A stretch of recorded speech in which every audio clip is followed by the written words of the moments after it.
அனைத்து நண்பர்களுக்கும் வணக்கம். கதைகளோடு உங்களுடன் இணைந்திருப்பது மாலதி. பல்வேறு கருத்துக்களை கொண்ட நம்ம நாட்டு கதைகளை திகட்ட நீங்கள் கேட்டிருப்பீங்க. அதே மாதிரி அயல் நாடுகளிலும் சில கதைகள் சொல்லப்பட்டிருக்கு. அதில் ரொம்பவும் வித்தியாசமானதாகவும் சுவாரஸ்யம் நிறைந்ததாகவும் இருக்கிற சில கதைகளை நான் இன்னைக்கு தேர்ந்தெடுத்து உங்களுக்கு சொல்ல போகிறேன். முதலாவது நாம் பார்க்க போகிறது ஸ்வீடன் நாட்டில் தலைமுறையாக அடுத்த தலைமுறையினருக்கு இந்த கதையை சொல்லாமல் இருக்க மாட்டாங்களாம். அப்படிப்பட்ட ஒரு சுவாரஸ்யமான கதையை தான் முதலாவதாக பார்க்க போகிறோம். வாங்க பார்க்கலாம். ஸ்வீடன் நாட்டில் ஒரு மிகப்பெரிய வியாபாரி இருந்தார். அவர் செல்வ வளம் மிக்கவர். அவருக்கு ஒரே ஒரு மகன் இருந்தான். அவனை ரொம்பவே செல்லமாக வளர்த்துட்டு இருந்தார். அவனுக்கு கஷ்டம் அப்படின்னா என்னன்னே தெரியாது. அவன் தனக்கு என்ன நடந்தாலும் அது அவனோட அதிர்ஷ்டம் அப்படின்னு நினைப்பானான். அப்படி இருக்கும்போது ஒரு முறை அவனோட அப்பாவுக்கு வியாபாரத்தில் பெருத்த நஷ்டம் ஏற்பட்டிருக்கு.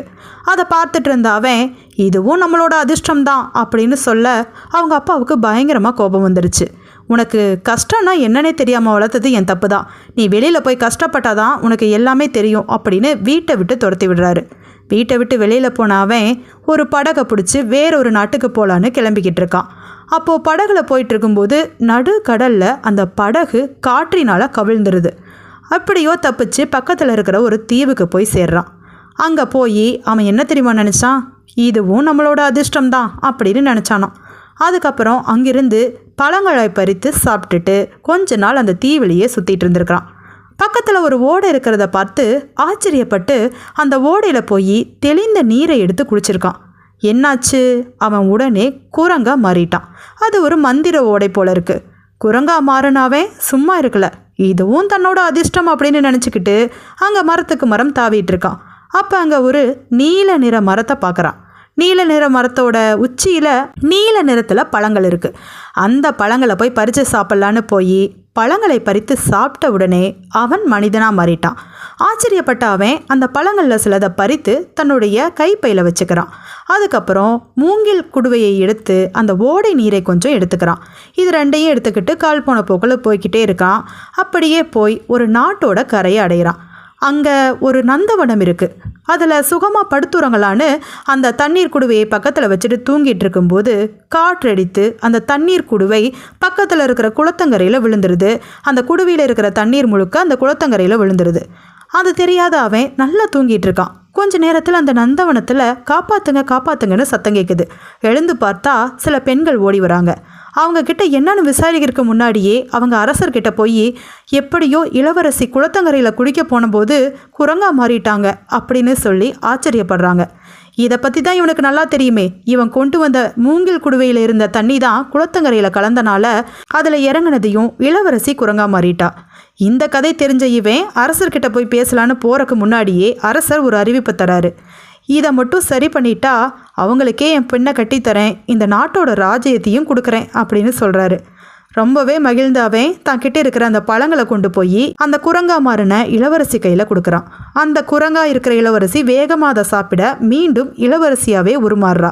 இதை பார்த்துட்டு இருக்கிற அரசர் ரொம்பவே மகிழ்ச்சி அடைஞ்சு அவனுக்கே அவரோட பொண்ணை கல்யாணம் பண்ணி கொடுத்து அந்த நாட்டையும் கொடுக்குறாரு. இப்படி எல்லாத்தையுமே தன்னோட அதிர்ஷ்டம் அப்படின்னு நினச்ச அவன் எல்லாம் நன்மையே அப்படின்னு நினச்ச அவனுக்கு கடைசியாக அரசாட்சி கிடைச்சிருச்சு. அரசனா திரும்ப போய் அவனோட அப்பா முன்னாடி நிற்கிறான். எப்படி இது சாத்தியம் அப்படின்னு அவனோட அப்பா ரொம்பவே ஆச்சரியப்பட அவன் சிரித்தபடியே பதில் தரான். எனக்கு எது நடந்தாலும் அது என்னோட அதிர்ஷ்டம் அப்படின்னு நான் நினச்சேன். கெட்டது நடந்தாலும் சரி, நல்லது நடந்தாலும் சரி, என்னுடைய எண்ணங்கள் எப்போதும் நேர்மறையாகவே சிந்திச்சுது. அதனால தான் எனக்கு இறுதியாக எல்லாமே நல்லதே நடந்துச்சு அப்படின்னு பதில் தரதை கேட்ட அவனோட அப்பா உண்மையை புரிஞ்சுக்கிறாரு. நம்மளுடைய சிந்தனை எப்போதும் நேர்மறையாகவே இருந்தால் எத்தனை கஷ்டம் வந்தாலும் இறுதியாக நமக்கு எல்லாமே நன்மையாக முடியும் அப்படிங்கிறத புரிஞ்சுக்கிறாரு. அடுத்த கதையை பார்க்கலாம். ஒரு ஊரில் வயதான மூதாட்டி ஒருத்தர் இருந்தாங்க. அவங்க எச்சில் கையால் கூட காக்கா ஓட்டாத அளவிற்கு கருமையான மூதாட்டி. அப்படிப்பட்ட அவங்கக்கிட்ட நிறைய தங்க நகைகள் இருக்குன்னு 4 திருடர்கள் கேள்விப்படுறாங்க. அவங்க 4 பேரும் அந்த பாட்டி வீட்டில் திருட திட்டம் போடுறாங்க. அந்த பாட்டி அடிக்கடி வெளியில் போயிட்டு வரதை தெரிஞ்சுக்கிட்ட அவங்க அன்று இரவு திருட திட்டம் போட்டிருந்தாங்க. அப்படி இருக்கும்போது அந்த பாட்டி வீட்டில் நிறைய பெருச்சாளிகள் தொல்லை பண்ணுறதுனால மருந்தை கொண்டு வந்து சோற்றுருண்டையில் வச்சு அதை ஒரு ஓரமாக வச்சுட்டு அந்த பாட்டி வீட்டை விட்டு கிளம்பி போகிறாங்க. திருட திட்டம் போட்ட 4 பேரும் அன்னைக்கு இரவு அந்த வீட்டுக்கு வந்து சேர்றாங்க. வந்தவங்க கண்ணு முன்னாடி சோற்றுருண்டை இருக்கவும் அதை பார்த்த திருடர்கள் ஆளுக்கு கொஞ்சமாக எடுத்து வாயில் போட்டு சாப்பிட்றாங்க. அதில் விஷம் இருந்தனால அவங்க எல்லாருமே இறந்து போகிறாங்க. அப்போ வீட்டுக்கு வந்து பார்த்த பாட்டிக்கு உண்மை என்னன்னு புரியுது. இன்றைக்கி நம்ம வீட்டில் திருட வந்த 4 பேரும் இந்த மாதிரி மருந்து உணவை சாப்பிட்டு இறந்து போயிட்டாங்கன்னு தெரிஞ்சுக்கிட்டவங்க இதை தெரிஞ்சுக்கிட்டா நம்மளை கைது பண்ணிடுவாங்களேன்னு பயப்படுறாங்க. பக்கத்து கோவிலில் ஒரு பிச்சைக்காரன் இருக்கான். அவனை உதவிக்கு கூப்பிட்டு இவங்களையெல்லாம் கொண்டு போய் அடக்கம் பண்ணிடலாம் அப்படின்னு ஒரு திட்டம் போடுறாங்க. முதல்ல ஒரு திருடனை மட்டும் நல்லா வேட்டி சட்டை போட்டு அலங்கரித்து உரல் மேலே உட்கார வச்சுருக்காங்க. அந்த பிச்சைக்காரன்ட்ட போய் நான் உனக்கு கொஞ்சம் காசு தரேன், என் வீட்டில் ஒரு பிணம் கிடக்குது, அதை எப்படியோ கொண்டு போய் புதைக்க உதவி செய்வியா, இந்த ஊர்க்காரங்க யாரும் கூப்பிட்டா வரமாட்டாங்க அப்படின்னு நயமாக பேசுகிறா. அதை கேட்டதும் அறியாமையோடு இருந்த அந்த பிச்சைக்காரன் கிளம்பி சரி உதவி செய்கிறேன், பணம் கிடைக்குதேன்னு வரான். வந்தவன் உரல் மேலே கம்பீரமாக வேட்டி சட்டையோட பிணமாக கிடந்த அவனை பார்த்து அடேங்கப்பா ஆள் நல்லா இருக்கானே அப்படின்னு சொல்லிட்டே அந்த பிணத்தை தூக்கி கொண்டு போய் சுடுகாட்டில் புதைச்சிட்டு வீட்டுக்கு வர சமயத்தில் பார்த்தா மீண்டும் வேட்டி சட்டையோடு 2வது பிணத்தை அந்த உரல் மேலே உட்கார வச்சிருந்தா அந்த பாட்டி. அதை பார்த்தும் கூட அந்த பிச்சைக்காரனால் அடையாளம் கண்டுபிடிக்க முடியல. ஏன்னா ஒரே இருட்டாக இருந்துச்சு, வெளிச்சமும் மங்களாக இருந்துச்சு. அதனால் தான் புதைச்சிட்டு வந்த பிணம் தான் மீண்டும் வந்து இந்த உரலில் உட்காந்துருக்குதுன்னு ஆச்சரியப்படுறான். இப்போ தானே இவனை புதைச்சிட்டு வந்தேன், அதுக்குள்ளே திரும்ப வந்து இந்த உரல் மேலே உட்காந்துக்கிட்டானா அப்படின்னு சொல்ல பாட்டி அவனோட அறியாமையை புரிஞ்சுக்கிட்டா. சரி இவனை வச்சே காரியத்தை சாதிச்சிடலாம் அப்படின்னு ஆமாம்மா அதுக்குள்ளே வந்து இந்த உரலில் உட்காந்துக்கிட்டான், இவனை திரும்ப கொண்டு போய் சுடுகாட்டில் புதைச்சிட்டு வந்துரு அப்படின்னு சொல்கிறத கேட்டு அந்த பிணத்தை கொண்டு போய் சுடுகாட்டில் புதைச்சிட்டு அதன் மேல் இலந்தை முல்லை வச்சுட்டு வரான். வீட்டுக்கு வந்து பார்த்தா 3வது திருடனையும் இதே மாதிரி அலங்கரித்து உரல் மேலே உட்கார வச்சிருக்கா. அவனுக்கு ஆச்சரியம் தாங்க முடியல. இலந்தை முள்ளு வச்சோம் மீண்டும் எனக்கு முன்னாடி வந்து இங்கே உட்காந்துருக்கானா அப்படின்னு கோபத்தோட அந்த பிணத்தை தரன்னு இழுத்துட்டு போய் சுடுகாட்டில் போய் புதைச்சி அதன் மேலே பெரிய பாறாங்கல்லை வச்சுட்டு வரான். வந்து பார்த்தா 4வது திருடனையும் அதே மாதிரி அலங்கரித்து உரல் மேலே உட்கார வச்சுருந்தா அந்த பாட்டி. அதை பார்த்து அவனால் கோபமே தாங்க முடியல. அந்த 4வது திருடனை கண்ட மேனிக்கு அடித்து உதைச்சி அதுக்கப்புறமா கொண்டு போய் அவன் அந்த சுடுகாட்டில் புதைச்சிட்றான். அதுக்கப்புறம் தன்னுடைய கைகால்களை ஆற்றில் கழுவிட்டு இருக்கும்போது அந்த பக்கமாக வெள்ளை வேட்டி வெள்ளை சட்டை சகிதமாக வாத்தியார் நடந்து போயிட்டுருக்கிறாரு. அதை பார்த்ததும் அவனுக்கு பிணம்தான் நடந்து போகுதுன்னு தோணுது. இப்படி போய் தான் உரல் மேலே உட்காந்துக்குது, நான் போகிறதுக்கு முன்னாடியே போக பார்க்குது அப்படின்னு அந்த பிணத்தை இன்னைக்கு நான் சும்மா விட போகிறதில்லன்னு கோபத்தோட பின்னாடி இருந்து கல் எடுத்து போட்டு அந்த வாத்தியாரை கொண்டுடுறான். அதுக்கப்புறம் அவங்கள கொண்டு போய் சுடுகாட்டிலையும் புதைச்சிட்றான். புதைச்சிட்டு அந்த பாட்டி வீட்டுக்கு போய் நடந்ததையெல்லாம் சொல்கிறான். அப்போ பாட்டிக்கு உண்மை புரிஞ்சிருது, அந்த பக்கமாக வந்த வாத்தியாரை தான் இவன் கொண்டு இருக்கான் அப்படின்னு. அதுக்கப்புறம் அவள் உண்மை நிலவரத்தை சொல்கிறா. நீ புதைச்ச பணம் திரும்பி வரவே இல்லை, நீ கொன்னது வாத்தியாரை, நீ மாட்டிக்கிட்டேன்னா அவ்வளவுதான் அப்படின்னு சொல்ல அவன் காசும் வேண்டாம் ஒன்றும் வேணாம் அப்படின்னு பின்னங்கால் பிடரையில் பட வேகமாக அந்த ஊரை விட்டே ஓட ஆரம்பிச்சிட்றான். இப்படி இவன் அறியாமையை பயன்படுத்திக்கிட்டாங்க அந்த புத்திசாலியான பாட்டி. ஏமாறுபவர்கள் இருக்கும் வரை ஏமாற்றுபவர்களும் இருந்துக்கிட்டே தான் இருப்பாங்க. அடுத்த கதையை பார்க்கலாம். ஜப்பான் நாட்டில் வயதான தம்பதிகள் வாழ்ந்துட்டு இருந்தாங்க. அவங்க கூட ஒரு நாயும் இருந்துச்சு. அவங்களுக்கு குழந்தைகள் கிடையாது. ஆனாலும் அவங்க ரொம்பவே சந்தோஷத்தோடு வாழ்ந்துட்டு இருந்தாங்க. நல்ல எண்ணம் கொண்டவர்களாகவும் இருந்தாங்க. அப்படிப்பட்ட அவங்களுக்கு அந்த நாய் தான் செல்லப்பிள்ளை. அந்த நாய் என்ன பண்ணுச்சு, ஒரு நாள் மரத்தை சுற்றி சுற்றி வந்துச்சு. அந்த மரத்துக்கடி ஏதோ இருப்பது போல செய்கை கட்டுச்சு. இதை பார்த்து அவங்க அந்த மரத்துக்கடி அப்படி என்ன தான் இருக்குது அப்படின்னு தோண்டி பார்த்தா அங்கே பெரும் புதையல் இருந்துச்சு. தங்க நகைகளும் தங்க காசுகளும் கொட்டி கிடந்துச்சு. இதையெல்லாம் எடுத்து அவங்க மிகப்பெரிய செல்வந்தராயிட்டாங்க. இதையெல்லாம் பார்த்துட்டு இருந்த பக்கத்து வீட்டுக்காரனால் சும்மாவே இருக்க முடியல. நம்மளும் இந்த மாதிரி செல்வந்தர் ஆகணும், அதுக்கு அந்த நாய் வேணுமே அப்படின்னு அந்த வயதான தம்பதிகள் கிட்ட வந்து மன்றாடி கெஞ்சி கூத்தாடி அந்த நாயை தன் வீட்டுக்கு கூட்டிகிட்டு போகிறான். கூட்டிகிட்டு போனவன் அந்த நாயை அவுத்து விட்டுட்டு அது எங்கெல்லாம் போகுதோ பின்னாடியே ஓடிக்கிட்டு இருந்தான். அந்த நாய்கிட்ட அந்த மரத்துக்கு கீழே போய் பாரு, அங்கே போய் பாருன்னு சொல்லிக்கிட்டே இருந்தான். அந்த நாயோ எல்லா பக்கமும் சுற்றி சுற்றி திரிஞ்சுக்கிட்டு இருந்துச்சு. கடைசியாக ஒரு இடத்துல போய் தோண்டி பார்த்துச்சு. சரி, அந்த இடத்துல தான் புதையல் இருக்குப்பா அப்படின்னு வேகமாக போய் அந்த இடத்த தோண்டி பார்த்தா அங்கே புதையலும் இல்லை, ஒன்றும் இல்லை, எலும்புகள் தான் கிடந்துச்சு. அதுக்காக தான் அந்த நாய் தோண்டி இருக்குது போல. அவன் வெறுத்து போய் அந்த நாயை கல்லை விட்டு எறிகிறான். அந்த நாயோ அந்த கல் பட்டு இறந்து சுருண்டு விழுது. அதை பார்த்துட்டு இருந்த அந்த முதிய தம்பதிகள் இவன்கிட்ட நாயை கொடுத்து இப்படி கொண்டுட்டமேன் வருத்தத்தோட அந்த நாயை கொண்டு வந்து தங்கள் வீட்டு மரத்துக்கடியில் புதைக்கிறாங்க. அன்று இரவு தூங்கிட்டு இருக்கும்போது அவங்க கனவுல அந்த நாய் வருது. என்னை புதைச்ச இடத்துல இருக்கிற மரத்தை வெட்டி என்னுடைய புதைச்ச இடத்துல போட்டு எரித்து அந்த சாம்பலை எடுத்து கொண்டு போய் நாளைக்கு அரசர் வரும்போது அவங்க மேலே தூவுங்க அப்படின்னு சொல்லுது. அந்த நாய் எதுக்காக சொல்லிச்சோ தெரியல அப்படின்னு சொல்லி அந்த முதியவர்கள் அந்த நாய் சொன்ன மாதிரியே மரத்தை வெட்டி அந்த கட்டைகளை வச்சு எரித்து சாம்பலை எடுத்து கொண்டு போய் அடுத்த நாள் அரசர் வரும்போது அவர் மேலே தூவுறாங்க. அது நல்ல மலர்களாக அவர் மேலே விழுது. அதை பார்த்த அரசர் மகிழ்ச்சி அடைஞ்சு அவங்களுக்கு மேலும் பரிசுகளை அள்ளி கொடுத்துட்டு போகிறாங்க. இதையெல்லாம் பார்த்துட்டு இருந்த பக்கத்து வீட்டுக்காரன் ஈயடிச்சான் காப்பின்னு சொல்லுவாங்கல்ல, அந்த மாதிரி இவங்க சாம்பலை தூவுனா பூவாக விழுது, நம்மளும் சாம்பலை தூவி பார்ப்போமேனு அங்கே சில காகிதங்களையும் மரக்கட்டைகளையும் எரித்து சாம்பலை எடுத்துகிட்டு வந்து மறுநாள் அரசர் வரும்போது அவர் மேலே ஊதுறான். அந்த சாம்பல் பறந்து வந்து அரசர் கண்களில் விழுந்து அவர் கண் எரிச்சலை ஊட்டுது. அதனால் கோபமடைஞ்ச அரசர் அந்த பக்கத்து வீட்டுக்காரனை குகையில் போட்டு அடைச்சிடுறாரு. இப்போது இதிலிருந்து அவன் என்ன தெரிஞ்சிருப்பான்னு நினைக்கிறீங்க? பக்கத்து வீட்டில் என்ன நடக்குது ஏது நடக்குதுன்னு கூட தெரியாமல் அது தனக்கும் நடக்கணும்னு கண்மூடித்தனமாக நினச்சனால அவனோட நிலைமை இப்படி ஆயிடுச்சு. இது ஜப்பானில் ரொம்பவே பிரபலமான நாட்டுப்புற கதை. அடுத்த கதையை பார்க்கலாம். அரபு நாட்டில் 2 திருடர்கள் இருந்தாங்க. அவங்க 2 பேர்த்துக்குள்ளேயும் யார் சிறந்தவங்க அப்படிங்கிற போட்டி வந்துருச்சு. அதனால் முதல் திருடன் கையில் ஒரு பெட்டியை எடுத்துக்கிட்டு பக்கத்து ஊர் காவல்காரர் வீட்டு கதவை தட்டுறான். அந்த காவல்காரர் வீட்டு கதவை திறந்ததையும் அவன் அந்த பெட்டியை கொண்டு போய் அவர்கிட்ட கொடுத்துட்டு காலில் விழுந்து அழறான். என்னப்பா என்னாச்சு அப்படின்னு சொல்லி கேட்குறாரு. இந்த பெட்டி நிறைய தங்க வைர நகைகள் இருக்குது, இது எல்லாமே இனிமேல் எனக்கு வேண்டாம், இதெல்லாம் நான் திருடி சம்பாரிச்சது அப்படின்னு சொல்கிறான். அவருக்கும் ஆச்சரியம், என்ன இப்படி சொல்கிறானே அப்படின்னு கேட்க, இவனும் எனக்கு ஒரு துறவி புத்திமதி சொன்னார், அதை கேட்டதையும் நான் திருந்திட்டேன், அதனால் இதெல்லாம் உங்களுக்கே கொடுத்துடலான்னு வந்துட்டேன், இதை உங்கள் நாட்டு அரசர்கிட்ட நீங்கள் கொடுத்துருங்க அப்படின்னு சொல்லி அந்த பெட்டியை கொடுக்குறான். அதுக்கப்புறம் நல்லவன் போல் நடிக்க ஆரம்பிக்கிறான்.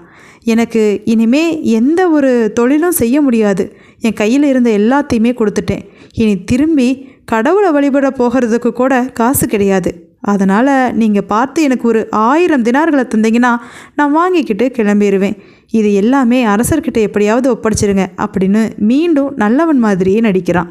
அதை கேட்டுக்கிட்டு இருந்த அந்த காவலாளி 1000 தினார்களை கொண்டு வந்து அவன் கையில் கொடுத்து, சரி நீ செஞ்சது தப்பு தான், ஆனாலும் நீ திருத்திட்ட, அதனால் நீ கிளம்பி போகலாம் அப்படின்னு சொல்லி அனுமதி கொடுத்து அனுப்பி வைக்கிறாரு. கடைசியாக அந்த பெட்டியை நீக்கி பார்க்குறாரு. அதில் அவன் சொன்ன மாதிரியே தங்க வைர நகைகள்லாம் இருக்குது. சரி நாளைக்கு அரசரை போய் சந்தித்து இதெல்லாம் கொடுத்துடலாம் அப்படின்னு நினச்சிட்ருக்காரு. மறுநாள் அரசரை சந்திக்க போகிறாரு அந்த காவலாளி. அரசர்கிட்ட அந்த பெட்டியை கொடுக்குறாரு. அந்த பெட்டியை நீக்கி பார்த்த அரசருக்கு நடந்த சம்பவங்களை எல்லாம் கேட்டு ஆச்சரியமாக இருக்குது. ஒரு திருடன் தானே முன்வந்து திருடிய நகைகளை எல்லாம் கொடுத்துருவானா அப்படின்னு ஆச்சரியப்படுறாரு. சரி அப்படியே நடந்திருந்தாலும் இதெல்லாம் உண்மையான நான் சோதிக்கணும் அப்படின்னு அந்த நகைகளை கொள்ளர்கிட்ட கொடுத்து சோதிக்க சொல்கிறாரு. ஆனால் அது எல்லாமே போலி நகைகள், அதில் இருந்த கற்கள் எல்லாமே கண்ணாடி கற்கள். இது தெரியாத காவலாளி அதை வாங்கிக்கிட்டு 1000 தினார்களை கொடுத்து ஏமாந்துட்டாரு. இதை பார்த்த அரசருக்கு சிரிப்பதா கோபப்படுவதானே தெரியல. ஆராயாமல் அவனுக்கு எதுக்கு பணத்தை கொடுத்தீங்க அப்படின்னு சொல்லி அவரை தேற்றி அங்கிருந்து அனுப்பி வச்சார். இப்படி அவரை ஏமாற்றிட்டு அந்த திருடன் வெற்றி களிப்போடு வீடு வந்து சேர்ந்தான். அடுத்தது 2வது திருடன்.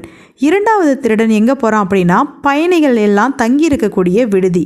அங்கே பெரிய பெரிய வணிகர்களும் தங்கியிருப்பாங்க, வழிப்போக்கர்களும் தங்கியிருப்பாங்க. அந்த இடத்துல ஒரு காவலாளியும் இருப்பார். இப்படிப்பட்ட அந்த பயணிகள் தங்கும் விடுதிக்கு போகிறான். போன இடத்துல அந்த பயணிகள் எல்லாமே சந்தோஷமாக தங்கியிருக்கிறாங்க, அவங்க உடைமைகளையும் வச்சுருக்காங்க. அப்போ ஒருத்தர் பயங்கரமாக கத்துறாரு, என்னோட கைப்பையில் இருந்த பொற்காசுகளை காணோம் அப்படின்னு கத்திட்டு இருக்கிறாரு. இதை கேட்டதையும் அங்கிருந்த காவலாளி வராரு. அவர் மிகுந்த திறமைசாலி, போராளி. அப்படிப்பட்ட அவரை ஏமாற்றவே முடியாது. இங்கே திருடி இருக்காங்க அப்படின்னா அவங்க நிச்சயமாக இந்த இடத்துல தான் இருக்கணும், எல்லா கதவையும் இழுத்து சாத்துங்க அப்படின்னு சொல்லி கத்திக்கிட்டு இருக்கிறாரு. அப்போது அந்த பொற்காசுகளை தொலைச்சவர் அங்கே வந்து நிற்கிறாரு. அவருடைய கைப்பை அறுந்திருக்கு, அதை அறுத்து தான் அந்த திருடன் அதை எடுத்திருக்கணும். இதை எல்லாமே காவலாளி பார்த்துட்ருக்கிறாரு. எல்லா கதவையும் இழுத்து சாத்துங்க அப்படின்னு கத்திக்கிட்டு இருக்கிறாரு. அவர் கையில் சவுக்கு ஒன்று இருக்குது. எல்லாரையும் விளாச போகிறாரு அப்படின்னு நினச்சிட்டு எல்லாம் பயந்து போயிருக்காங்க. அவருக்கும் அங்கே வேலை செய்கிற ஆட்கள் மேலே தான் மிகப்பெரிய சந்தேகம் இருந்துச்சு. அதனால் அவங்கள வெளுத்து வாங்கினா உண்மை வந்துடும் அப்படின்னு அவர் நினச்சபடி கையில் சவுக்கோடு வந்து நின்னதையும் அங்கே ஒரு மனிதன் வேகமாக வந்து நிற்கிறான். பார்க்க வியாபாரி மாதிரி இருக்கிறான். அவன் நான் தான் திருடனே அப்படின்னு சொல்கிறான். அவன் வேற யாரும் கிடையாது, இரண்டாவது திருடன். அவன் திருடனதை ஒப்புக்கிட்டு தான் கையில் இருக்கிற பொற்காசு மூட்டையை அந்த பறி கொடுத்தவர்கிட்ட கொடுக்குறான்.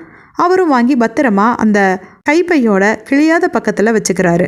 இதையெல்லாம் பார்த்துட்ருக்கிற அந்த காவலாளிக்கு ஆச்சரியமாக இருக்குது. திருடன் தானே முன் வந்து இதை ஒத்துக்கிட்டு கொடுக்குறானே அப்படின்னு ஆச்சரியமாக பார்க்குறான். அதோடு இவன் எப்படி திருடியிருப்பான் அப்படின்னு சந்தேகமும் படுறான். எல்லோரும் பாதுகாப்பாக தானே வச்சுருந்தாங்க, நானும் பாதுகாவலுக்கு வந்துக்கிட்டு தானே இருந்தேன், இவன் திருடிய முறை எப்படியா இருக்கும் அப்படின்னு சந்தேகப்படுறான் அந்த காவலாளி. உடனே இந்த இரண்டாவது திருடனை பார்த்து, நீ இதை எப்படி திருடுன, அதை கொஞ்சம் சொல்கிறியா, அதுக்கப்புறமா நான் தண்டனை கொடுக்குறேன் அப்படின்னு சொல்லி தன்னுடைய குதிரையிலிருந்து இறங்கி வரான் அந்த காவலாளி. உடனே இந்த இரண்டாவது திருடனும் அதை விளக்கமாக சொல்ல தொடங்குறான். அவரோட கைப்பையில் இப்படி அந்த பொற்காசுகளை வச்சுருந்தாரா, அதுக்கப்புறம் இப்படியெல்லாம் நடந்துச்சு அப்படின்னு சொல்லி ஒவ்வொன்றையும் செஞ்சு காட்டிக்கிட்டே இருக்கான். அங்கேயும் இங்கேயும் நடக்கிறான். எல்லோரையும் திசை மாற்ற முயற்சிக்கிறான். ஆனாலும் எல்லோரும் கண்ணும் கருத்துமா அவன் என்ன பண்ண போகிறான் அப்படிங்கிறதையே பார்த்துட்ருக்காங்க. இவன் எப்படி திருடி இருப்பான் அப்படின்னு ஆச்சரியமாக அவங்க பார்த்துட்ருக்கிற வேளையில் ஒரு கணத்தில் அந்த கைப்பையில் இருக்கிற இன்னொரு பக்கத்தை அறுத்து பொற்காசுகளை எடுத்துட்டு வேகமாக ஓடி போய் அந்த காவலாளியின் குதிரையின் மீது ஏறி அந்த குதிரையை விரட்டிக்கிட்டு கிளம்பி போயிடுறான்.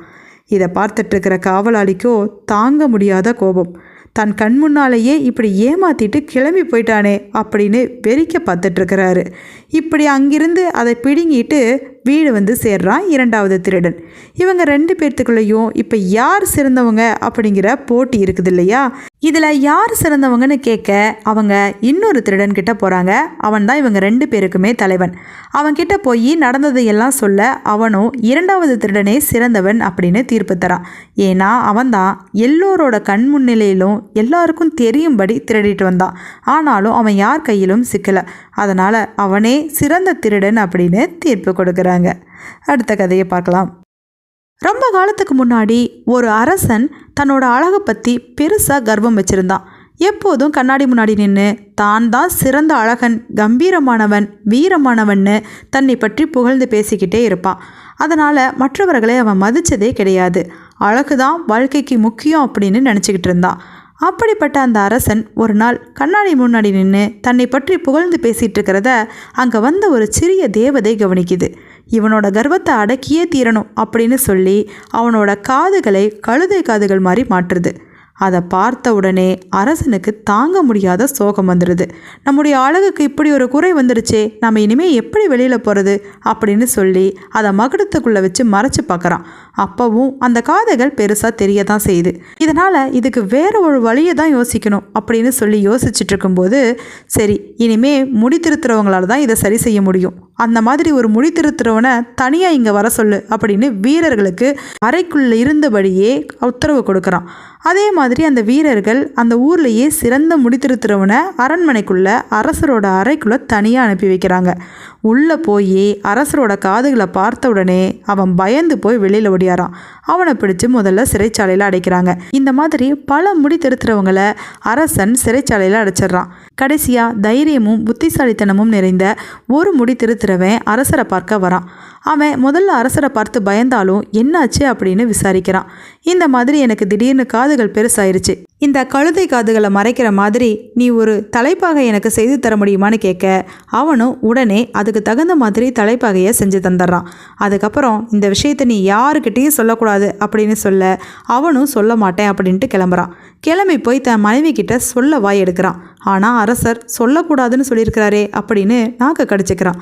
அப்போ தான் அவங்க மனைவி சொல்கிறாங்க, இந்த ரகசியத்தை உங்களால் யார்கிட்டையும் சொல்லாமல் இருக்க முடியாது அப்படின்னு நினச்சிங்கன்னா காட்டுக்குள்ளே போய் ஒரு மரத்துக்கிட்ட சொல்லிட்டு வந்துடுங்க அப்படின்னு சொல்ல அவனும் காட்டுக்குள்ளே போய் பாதி வெட்டப்பட்ட ஒரு மரத்துக்கிட்ட ராஜா காது கழுத காதுன்னு சொல்லிட்டு வந்துடுறான்.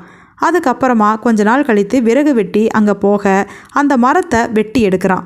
அதுக்கப்புறம் வீட்டுக்கு கொண்டு வந்து அதை ஒரு மத்தளமாக செய்கிறான்.